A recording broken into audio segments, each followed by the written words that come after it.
ल साथीहरू, आज चाहिँ म हलोविन फेस्टिभलको बारेमा, हलोविन चाडको बारेमा विशेष जानकारी दिँदैछु है त। यो हलोविन भने चाहिँ विशेष गरेर पश्चिमी देशहरूमा मनाइने गर्दछ। जस्तै अमेरिका, क्यानाडा र बेलायतहरूमा यसलाई रमाइलो प्रकारले मनाइन्छ।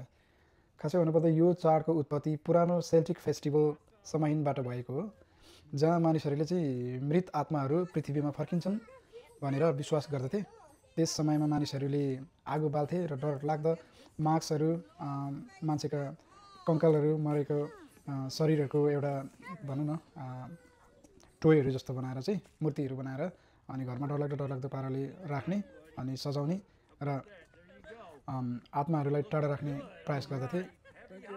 अनि बाहिर आगोको धुनी बालेर चाहिँ वरिपरि बसेर बाहिरबाट चाहिँ कुनै पनि त्यस्तो प्रेत आत्माहरूले चाहिँ प्रवेश नगरोस् भनेर गर्ने गर्दथ्यो अरे।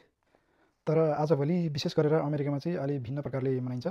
जस्तै केटाकेटीहरूलाई हुन्छ नि, बालबालिकाहरूलाई चाहिँ अब त्यस्तै भूतप्रेतको मास्कहरू लगाएर अनि डरलाग्दो कस्ट्युम, अब कपडाहरू को कस्ट्युम बनाएर त्यस्तै भूतप्रेत जस्तै देखिने खालको आफूलाई सजाएर चाहिँ अनि अरूहरूको छरछिमेकीहरूको हुन्छ नि घरमा गएर ढोकामा गएर चाहिँ उनीहरूले चाहिँ ट्रिक अर ट्रिट भन्दै उनीहरूले चाहिँ क्यान्डीहरू माग्ने गर्दछ।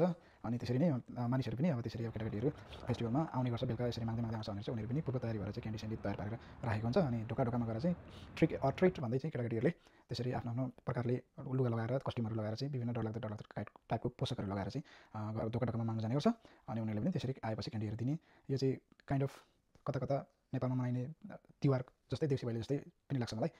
यो समयमा चाहिँ ठ्याक्कै हाम्रो तिहार सकेको लगतै अर्को हप्तातिर यो सुरु हुन्छ। त्यसरी नै ढोकामा गएर चाहिँ हामी देउसी भैलो जसरी खेल्छौँ, यहाँ पनि त्यसरी नै ढोकामा गएर चाहिँ केटाकेटीहरूले चाहिँ क्यान्डी स्यान्डी माग्ने गर्छ। अनि उनीहरूले पनि दिन्छ ह्याप्पी हलोविन भन्दै। एक प्रकारको यो रमाइलो चाड हो। ल आजको लागि हलोविनको बारेमा पुरै विस्तृत रूपमा जानकारी नभए पनि जति मैले जानेको थिएँ, जति बुझेको थिएँ, हल्का रूपमा दिनु कोसिस गरेँ। अहिलेसम्म हेरिदिनु भयो, त्यसको लागि धेरै धेरै धन्यवाद। Thank you.